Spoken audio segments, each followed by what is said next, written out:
আমরা মুসলমান, একজন মুসলমান হয়ে যদি অপর মুসলমানের কষ্ট না বুঝি, তাহলে বুঝতে হবে যে আমাদের ইমানের মধ্যে আমাদের ইমানটা প্যারালাইজড হয়ে গেছে। কথা বলেন ঠিক কিনা?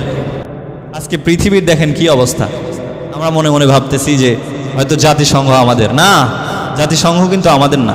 হিউম্যান রাইটস এটা কিন্তু আমাদের না। মানব কল্যাণ সংস্থা এটাও আমাদের না। আমাদের এখন শুধু একমাত্র একজনই আছেন, তিনি কে? আল্লাহ। এই জন্য আমরা তাদের জন্য কম করে হলে আল্লাহ তাআলার কাছে তো দোয়া করতে পারি। আপনারা জানেন যে এখন ফিলিস্তিনে মুসলমানদের কি অবস্থা। বিভিন্ন মিডিয়াতে দেখছেন যে ছোট্ট ছোট্ট বাচ্চারা কি অবস্থা তাদের। আজকে একদিন নয়, 2 দিন নয়, প্রায় 76 বছর যাবৎ তাদের উপর নিপীড়ন, এভাবে নির্যাতন, জুলুম চড়তেছে।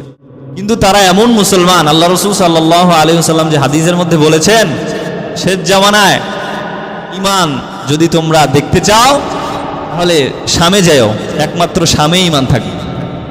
ফিলিস্তিন এটা শামের মধ্যে, আসলেই তাদের মধ্যে ঈমান আছে।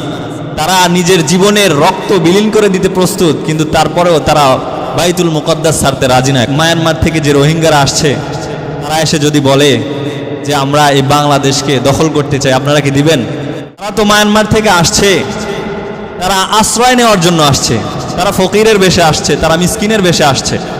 তারা এসে আমাদের কাছে চাইছে যে তোমরা একটু থাকার জন্য জায়গা দাও, আমরা তাদেরকে আশ্রয় দিয়েছি। যদি এই ভারতের হিন্দুত্ববাদীরা এসে বলে যে আমরা বাংলাদেশকে দখল করতে চাই, আমরা দিব? যদি পাকিস্তানিরা এসে বলে যে আমরা বাংলাদেশকে দখল করতে চাই, কখনো দিব না। এই ইসরায়েলরা, এরা কিন্তু ফকিরের বেশে, মিসকিনের বেশে এরা ফিলিস্তিনে আসছিল। আসার পরে আশ্রয় চাইছিল, এরা ভিক্ষা চাইছিল যে আমাদেরকে একটু থাকতে দাও। কারণ এই হিটলার 30 লক্ষ ইহুদিদেরকে হত্যা করছে এবং কিছু ইহুদিদেরকে ছেড়ে দিছে। আমি এদেরকে মারছি, মারার কারণ এরা এত খারাপ, আমি কয়েকটা রেখে দিলাম, তোমরা পরবর্তীতে টের পাবে এরা কত খারাপ। দেখেন এই ইসরায়েলরা এরা কত খারাপ। এরা এই ফিলিস্তিনে এসে আশ্রয় কামনা করেছিল, এরা ভিক্ষা চাইছিল যে আমাদের থাকার জায়গা নেই, আমাদেরকে থাকার জায়গা দাও। কিন্তু এখন এই ফকির, মিসকিন, এই চোর, এই ডাকাতরা, এরা এখন নিজেরা মালিকানার দাবি করতেছে। আচ্ছা, কোনো মসজিদ এটা কি কোনো মালওয়ানের বাচ্চার হতে পারে? বলেন, কোনো মসজিদ কোনো হিন্দুর হতে পারে? কোনো মসজিদ কোনো হিন্দু, কোনো নাসারাদের হতে পারে? মসজিদ একমাত্র মুসলমানদেরই থাকবে। কথা বলেন ঠিক কিনা? আজকে পৃথিবীর দেখেন কি অবস্থা। আমরা মনে মনে ভাবতেছি যে হয়তো জাতিসংঘ আমাদের না, জাতিসংঘ কিন্তু আমাদের না। হিউম্যান রাইটস এটা কিন্তু আমাদের না।